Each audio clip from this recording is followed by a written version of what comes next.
Assalamualaikum warahmatullahi wabarakatuh. Berjumpa lagi dengan Ibu di mata pelajaran korespondensi. Materi kali ini akan kita bahas, yang akan Ibu jelaskan dan Ibu sampaikan adalah tentang KD 3.1, memahami komunikasi kantor, dan KD 4.1, yaitu tentang klasifikasi komunikasi kantor. Minggu lalu saya memberikan kalian tugas merangkum dari website yang saya kirim di Google Classroom tentang pengertian komunikasi dan klasifikasinya. Saya harap dengan kalian merangkum tugas minggu lalu, saat ini kalian sudah punya penggambaran apa itu komunikasi secara umum dan klasifikasinya itu secara garis besar komunikasi seperti apa. Jadi kalau saya bisa ulang lagi bahwa komunikasi itu dapat diartikan sebagai sebuah interaksi di penyampaian informasi yang dilakukan oleh dua lawan bicara atau bersifat dua arah, seperti itu ya. Klasifikasinya ada komunikasi verbal atau lisan dan ada komunikasi nonverbal atau non-lisan. Dan ternyata klasifikasi komunikasi tersebut ada juga di dalam klasifikasi komunikasi kantor. Oke, kita masuk ke materi inti tentang apa sih komunikasi kantor. Komunikasi kantor adalah komunikasi yang terjadi di dalam kantor. Biasanya disebut dengan tata hubungan kantor atau office communication, seperti itu. Dan dalam komunikasi kantor ini terdapat beberapa bentuk dari komunikasi kantor itu sendiri. Yang pertama secara virtual, secara horizontal, dan secara diagonal. Yang secara virtual itu komunikasi yang terjadi dari atas ke bawah, artinya dari pimpinan ke bawahannya. Tujuannya apa? Tujuannya adalah untuk supaya si pemimpin ini ketika memanggil karyawannya untuk menyampaikan sebuah informasi, supervisor dapat mengetahui kapan si karyawannya ini siap untuk melakukan pekerjaan dari informasi yang disampaikan.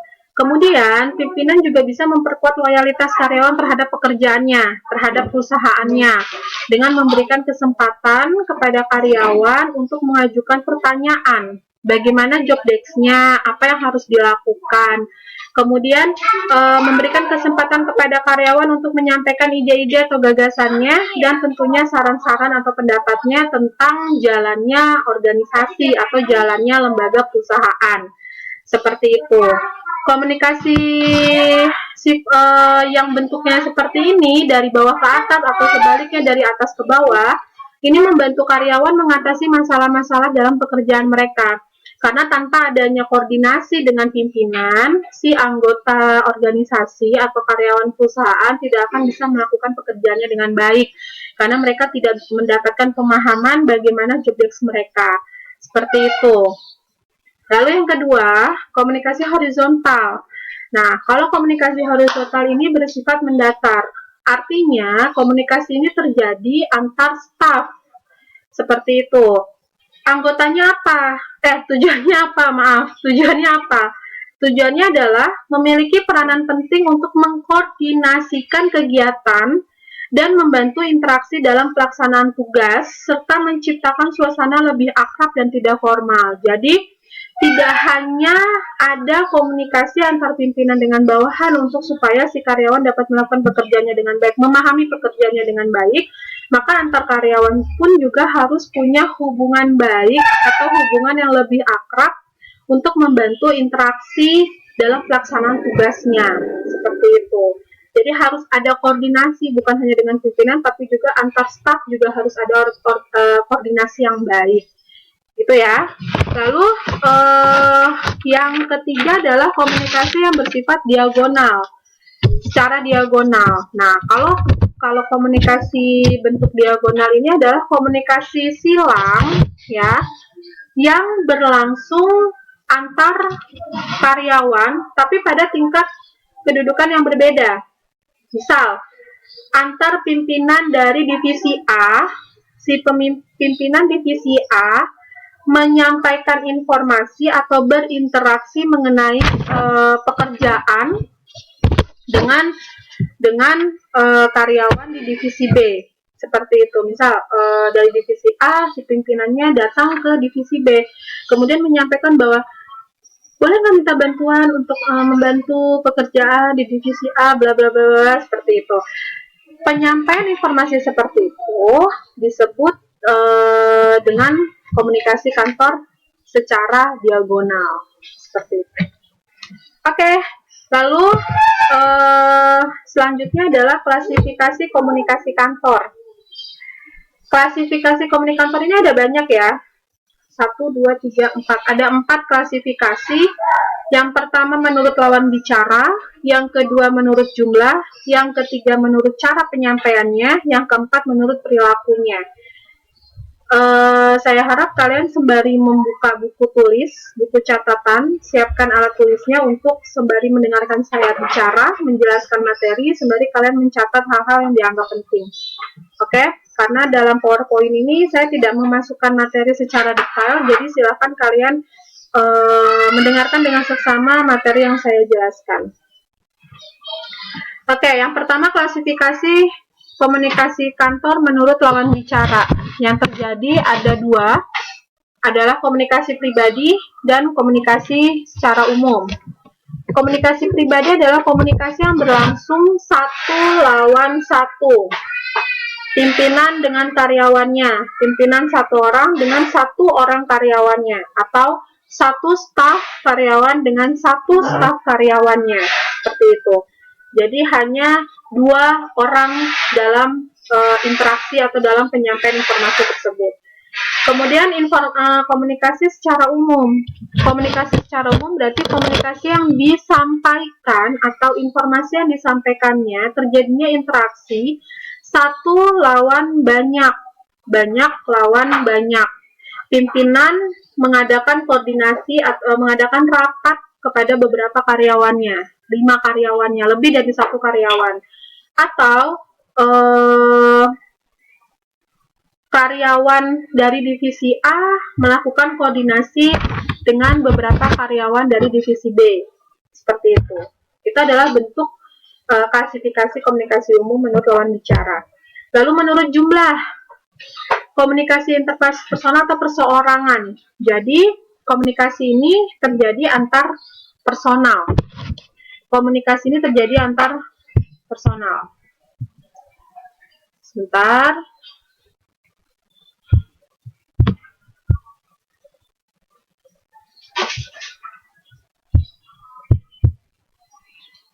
Untuk jenis komunikasi ini berarti hampir sama dengan komunikasi secara pribadi ya. Antar personal itu berarti dari 1 orang ke 1 orang yang lainnya, seperti itu. Sedangkan dalam kelompok itu berarti divisi 1 berkoordinasi atau mengadakan rapat dengan divisi, berdiskusi dengan divisi 2. Gitu. Itu yang di dalam kelompok, penyampaian informasi dalam kelompok. Lalu menurut penyampaiannya, nah, di dalam klasifikasi komunikasi kantor, menurut penyampaiannya itu sama dengan klasifikasi komunikasi secara umum, yaitu komunikasi lisan dan komunikasi non-lisan. Oke, untuk komunikasi lisan, ini terjadi secara langsung, tidak dibatasi oleh jarak, dan kemudian komunikasi ini dilakukan secara face-to-face, tatap muka, seperti ini. Kemudian untuk yang kedua, non-lisan, adalah komunikasi yang dilakukan dengan tertulis. Ada beberapa macam ya untuk yang non-lisan atau tertulis. Ini bisa dalam bentuk gambar, bisa dalam bentuk surat, bisa dalam bentuk blanko, kemudian dalam bentuk naskah, dan sebagainya. Jadi dia secara tertulis. Lalu untuk komunikasi menurut perilaku, untuk yang non-lisan, kalau misalnya ada penyampaian informasi menggunakan fasilitas email, apakah itu disebut dengan non-lisan? Iya, karena dia menggunakan surat elektronik, judulnya adalah surat elektronik gitu ya. Jadi dia termasuk ke dalam jenis komunikasi tertulis atau non-lisan gitu. Oke? Lalu selanjutnya menurut perilaku ada komunikasi formal, informal, dan non formal. Nah, kalau formal pasti kalian sudah tahu ya. Ini terjadi Kalau formal ini terjadi antara anggota organisasi yang dilakukan secara tegas dan diatur dalam struktur organisasi. Jadi biasanya dalam bentuk perintah dari pimpinan ke bawahan atau dalam bentuk saran yang disampaikan bawahan kepada pimpinan, dalam bentuk laporan keuangan, laporan hasil kerja, laporan evaluasi dan sebagainya. Kemudian biasanya dilakukan dalam situasi rapat atau konferensi yang sifatnya formal, ya, resmi, artinya seperti itu. Ini berkaitan dengan proses kerja dan pada umumnya biasanya menggunakan komunikasi non-lisan atau secara tertulis pada umumnya.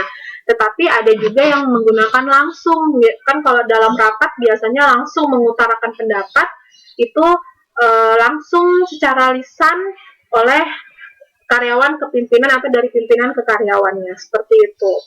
Nah, kalau yang informal, ini ada perbedaan, Bu, bukannya informal itu sama ya dengan non formal, beda.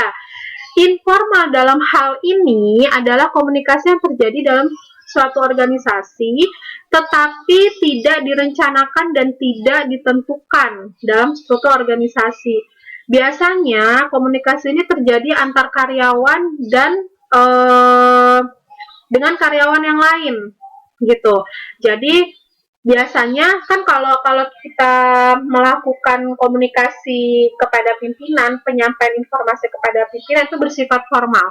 Tapi kalau yang dilakukan penyampaian informasinya kepada sesama staf dan dia tetap membicarakan pekerjaan secara resmi, itu disebut dengan informal. Jadi yang membedakan antara dengan siapa sih penyampaian informasi ini sampai atau disampaikan, seperti itu. Nah, kalau yang non formal ini komunikasi yang bersifat resmi dengan tidak resmi. Jadi kadang-kadang kita membicarakan pekerjaan yang akhirnya ujung-ujungnya dikait-kaitkan dengan hubungan pribadi atau hubungan personal. Nah, ini disebut non formal.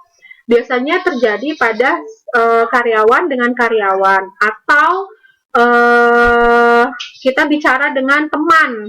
Kita tetap membicarakan kita curhat sama teman pekerjaan kita seperti ini, tapi ujung-ujungnya dikait-kaitkan dengan hubungan pribadi kita. Nah, ini disebut dengan non formal. Jadi kalau informal adalah yang diomongin informasinya ini tentang pekerjaan, bersifat resmi, tetapi penyampaiannya atau interaksinya terjadi di antara staf dengan staf, gitu ya, bukan staf dengan pimpinan. Kalau staf dengan pimpinan berarti jatuhnya formal. Nah, kalau yang non formal, dia interaksinya terjadi bukan hanya antar staf, tapi bisa jadi di luar kantor, gitu. Dari ngomongin pekerjaan sampai akhirnya dihubungkan dengan keadaan pribadi kita, gitu, situasi pribadi kita. Nah, ini disebut dengan non formal. Jadi tahu ya perbedaan antara informal dengan non formal, itu ternyata beda. Oke. Selesai untuk yang saat ini. Sampai di sini dulu materi yang saya jelaskan, singkat saja karena nanti kalau misalnya panjang-panjang pusing juga dan saya khawatir kalian sedikit kurangnya tidak bisa paham kalau kebanyakan yang saya sampaikan. Kita akan bertahap ya tentunya. Jangan lupa apa yang sudah saya jelaskan tadi dicatat di buku catatannya, hal-hal yang memang dianggap perlu kalian catat, karena nanti apa yang saya jelaskan ini, materi-materi yang saya berikan ini tentunya akan saya jadikan, akan saya masukkan ke dalam soal-soal ulangan harian atau UTS dan UAS. Jadi saya harap catatan karena ini teori, jadi catatannya harus bagus dan lengkap. Kalau misalnya ketinggalan catatannya, kalian bisa ulang lagi videonya sambil kalian mendengarkan, mencatat sampai benar-benar paham tentang penjelasan materi hari ini. Oke? Selamat siang, selamat beraktivitas yang lainnya kembali. Semoga bisa menerima materi yang saya berikan. Jika ada yang masih kurang atau dianggap belum paham, kalian bisa langsung japri saya. Terima kasih. Assalamualaikum warahmatullahi wabarakatuh.